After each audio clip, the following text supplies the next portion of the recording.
देखिए सीएमओ में ले जाया गया हम लोग को, और जो उप सचिव है मनोज कुमार जी, उनसे मुलाकात हुई और जो हम लोग का डिमांड है लिखित रूप में हमने दिया और मुख्यमंत्री जी को उसी समय अर्जेंट के रूप में भेज दिया गया।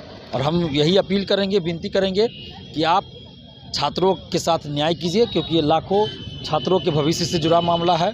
तो आप न्याय कीजिए और जो धांधली सेटिंग हो रही है उसकी सीबीआई जांच करवाइए। बाद में वही ढाक के तीन पात जो कहावत है वो लागू हो जाती है, यानी एक आश्वासन दे करके फिर आपको वहाँ से मुक्त कर दिया जाता है। आप आके अपने जो मित्र हैं, आपके छात्र अभ्यर्थी हैं, उनको आप समझाते बुझाते हैं और फिर भीड़ खत्म हो जाती है। ये लगातार चल रहा है। कहीं सरकार इस बात को कमजोरी तो नहीं समझ रही है आपकी? तो हर प्रक्रिया से गुजरना पड़ता है। परसेंटाइल पे भी इसी तरह आंदोलन किए थे तो सरकार ने बात मानी भी थी। ऐसा नहीं, बीएसएससी को लेकर भी इसी तरह हम लोग आंदोलन किए थे, सरकार बीएसएससी ने बात मानी थी।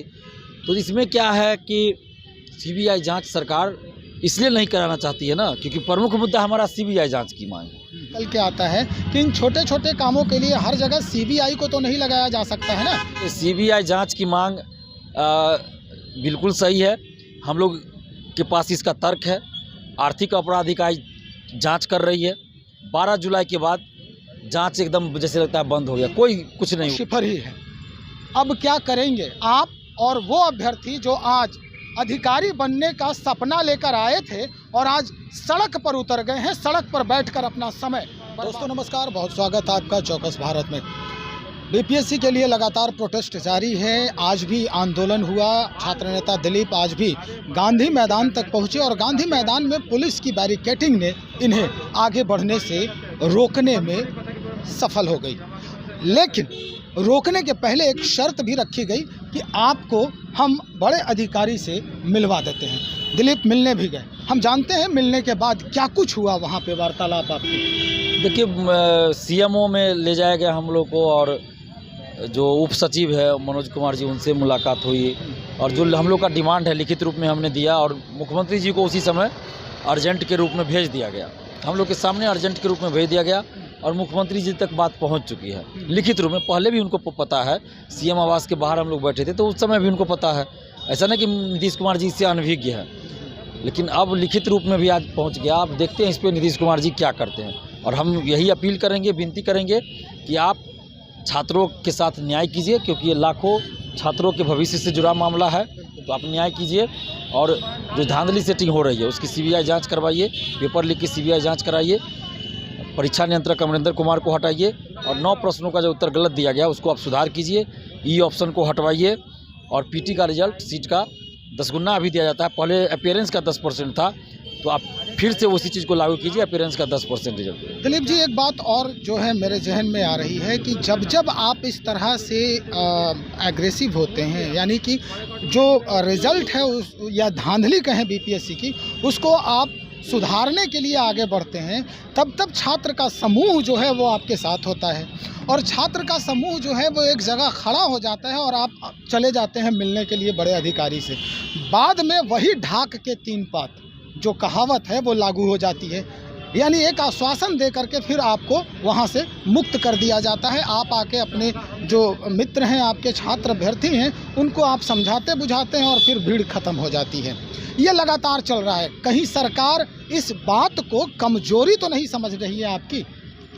देखिए ऐसी बात नहीं है। लोकतांत्रिक ढंग से हम लोग आंदोलन करते हैं तो हर प्रक्रिया से गुजरना पड़ता है। परसेंटाइल पे भी इसी तरह आंदोलन किए थे तो सरकार ने बात मानी भी थी। ऐसा नहीं, बीएसएससी को लेकर भी इसी तरह हम लोग आंदोलन किए थे, सरकार बीएसएससी ने बात मानी थी।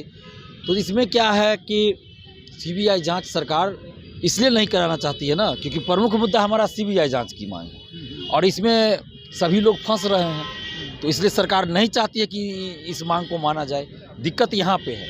अगर हम लोग ये कह दें कि सीबीआई जांच की मांग ना करे ना, तो सरकार तुरंत और बातों को मान भी सकती है, लेकिन सीबीआई जांच नहीं चाहती है सरकार, इसलिए क्योंकि बड़े बड़े अधिकारी, नेता, मंत्री, विधायक फंसेंगे इसमें, जो धांधली सेटिंग में संलिप्त है। और जब तक सीबीआई जांच नहीं होगी तब तक फिर एक्स्ट्रा रिजल्ट देने से कोई फ़ायदा नहीं है। फिर मेंस में सेटिंग होगा, इंटरव्यू में होगा। तो इसलिए हम लोग पहले ये मांग कर रहे हैं कि सीबीआई जांच हो, अमरिंदर कुमार को हटाया जाए। ये सब हमारी मांग है। उम्मीद है आपको कि सीबीआई जांच होगी? क्योंकि अधिकारी का जो कथन है, जो बाद में बाहर निकल के आता है कि इन छोटे छोटे कामों के लिए हर जगह सीबीआई को तो नहीं लगाया जा सकता है ना। अब आप जिद पे अड़े हैं कि हम सीबीआई से जांच करवाएंगे, उसके बाद ही इस परीक्षा का जो है वो हम मान्य करेंगे। लगता है कि आयोग इस पर अमल करेगी? देखिए, सीबीआई जांच की मांग बिल्कुल सही है। हम लोग के पास इसका तर्क है। आर्थिक अपराध इकाई जांच कर रही है।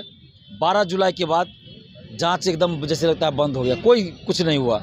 अभी तक जो मास्टरमाइंड है वो नहीं पकड़ा गया, तो फिर उस जांच पे क्या भरोसा करें हम? जब बीपीएससी ऑफिस के अंदर जांच पहुंची तो जांच ही बंद हो गया। तो इसलिए हम लोग सीबीआई जांच की मांग कर रहे हैं। और जो लोग ये कह रहे हैं कि सीबीआई के पास इतना समय नहीं है कि छोटा छोटा मुद्दा पे सीबीआई जांच हो, तो छोटा मोटा मुद्दा नहीं है। 6 लाख अभ्यर्थी इसमें हैं और 6 लाख के साथ उनका परिवार है, सगे संबंधी है, रिश्तेदार है, तो ये छोटा मोटा मुद्दा है क्या?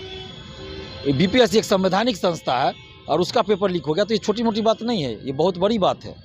बहुत बड़ी बात है, जाहिर सी बात है, ये बहुत बड़ी बात है।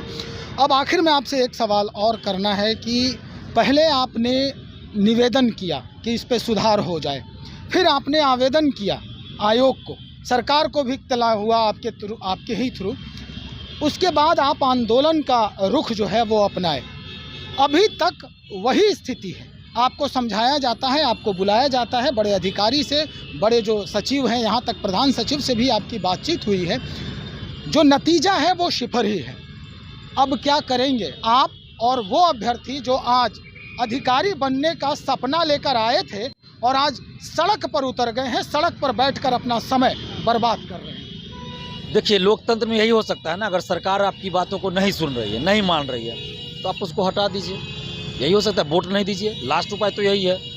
तो हम लोग भी अब यही करेंगे। अगर सरकार बात नहीं मानेगी तो हम इन लोग के खिलाफ मोर्चा खोलेंगे।